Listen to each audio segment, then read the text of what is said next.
know, without Nintendo, there'd be no home video game market today. What are you talking about, bro? I'm just trying to play some Mario Kart. Well, to find out how, we need to go back, way back. Oh shit, now are you guys talking about the video game crash in 1983? Well, to find out how, we're gonna go back, way back. Let's take a trip, the PG kind.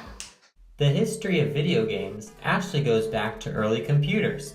The earliest games, such as the 1958 Tennis for Two and Space War in the 1960s, were on large room-sized computers at universities. Because these were too expensive for most people, modern video games would actually develop through the TV. Ralph Baer developed the TVG No. 1 in 1967, which allowed a person to control a movable dot on a screen. In 1972, it would be developed and released as the Magnavox Odyssey, the first multiplayer, multi-program video game system. Odyssey gives you all the exciting action of hockey and 11 other challenging play and learning games for the entire family. Because of Magnavox's lack of vision, using the Odyssey only as a gimmick to sell TVs, it was a failure. However, at around the same time, Nolan Bushnell was experimenting with coin-operated devices. He ripped off the classic Space War that was so popular in universities to make computer space. Was it successful? No, it was a dismal failure, but he decided to rip off a different game, a Magnavox Odyssey table tennis. In 1972, he co-founded Atari Inc. and made Pong.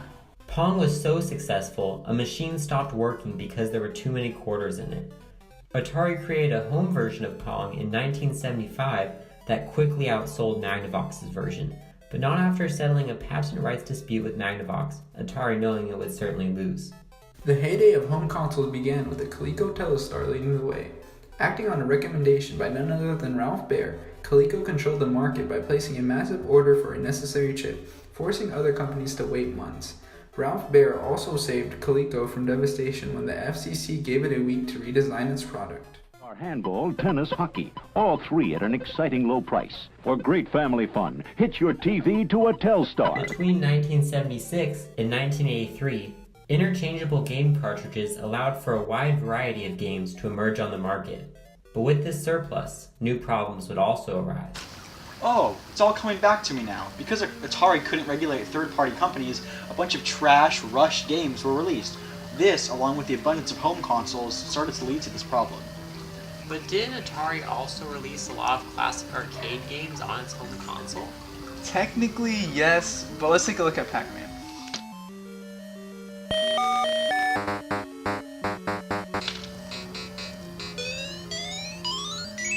The heck is this trash? What else did they make? The epitome of this time period, however, was E.T. for the Atari. This game was so bad that Atari was forced to bury millions of unsold copies in the New Mexican desert.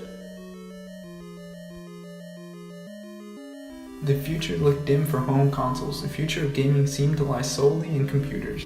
But I don't understand. There's plenty of home consoles today like the PlayStation and Xbox. How did it all turn around? Oh, I can explain. Nintendo, baby. You see, this was the American video game market crash. Other parts of the world were largely unaffected. The Japanese company of Nintendo was founded in 1889, initially making traditional playing cards. They transitioned into the toy market during the 60s with releases of items such as the Ultra Hand and Chaotic Cube. Whoa, whoa, whoa. I thought we were talking about how Nintendo saved the video game market, not how they failed to save Toys R Us. I'm getting to that part. Nintendo released the Family Computer Disk System, or Famicom for short, in 1983. This was a smash hit in Japan which convinced President Hiroshi Yamauchi to take a shot in the American market in the form of the NES. However, this proved to be difficult. I don't see why, considering it was popular in Japan and they had almost no competition in the US. Should have been a cinch. Well, you see, it might have been a few years after the crash, but the American market still had its taste for video games, and retailers wouldn't sell any video game products. To combat this required some risky policies from Yamauchi's son-in-law. He allowed stores to return unsold games for free, making selling Nintendo products a no-risk proposition for them. Furthermore, Nintendo developed the 10NES lockout chip, which required a similar chip in the cartridge in order for the game to work. Since only Nintendo made the chip, third-party developers for the most part had to have a contract with Nintendo to release a game for the system. This sharply reduced the amount of trashy games which prevented another crash from occurring. Finally, instead of marketing the NES as a video game console, Nintendo decided to focus on 2 toys sold alongside the console.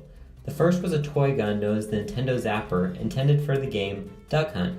The second was a robot operating buddy, also known as...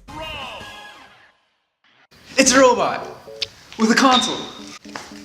With spinning arms and everything!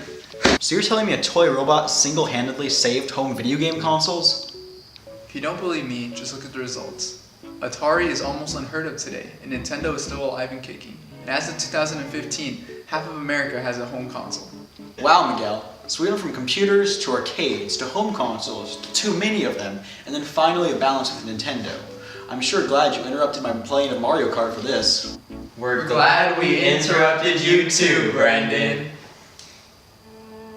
I'm sick of video games. Let's get out of here. Yeah, I know. Yeah, me too. We're 3, I guess. Wait, why did your shirts change?